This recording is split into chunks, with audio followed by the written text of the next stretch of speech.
Welcome to our English learning channel, English for Everyone. Today we are going through the 5 basic tastes. The first taste is sweet, Maduram. It is mostly loved by children. Cakes, chocolates, ice creams, ഇവയെല്ലാമാണ് ഇതിൽ ഉൾപ്പെടുന്നത്. The second taste is sour, പുളി. It makes our eyes shrink.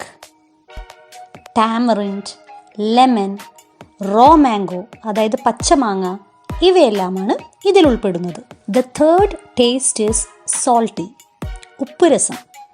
It is almost seen in most of the foods. Salt is always salty.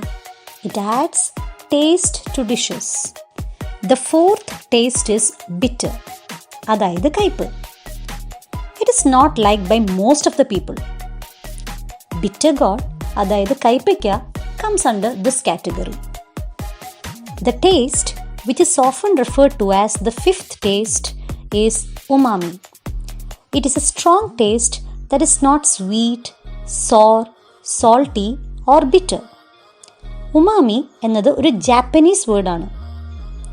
Soup, soya sauce, fish sauce, cooked fish, meat, mushrooms, ഈ food ഐറ്റംസിൻ്റെ പൊതുവെയുള്ള ടേസ്റ്റിനെയാണ് umami taste എന്നതുകൊണ്ട് ഉദ്ദേശിക്കുന്നത്.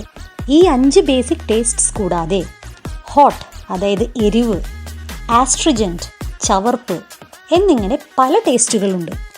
ഇവയിൽ നിങ്ങൾക്ക് ഏറ്റവും ഇഷ്ടപ്പെട്ട ടേസ്റ്റ് ഏതാണെന്ന് കമൻറ്റ് ചെയ്യാൻ മറക്കരുത്. Please subscribe and hit the bell.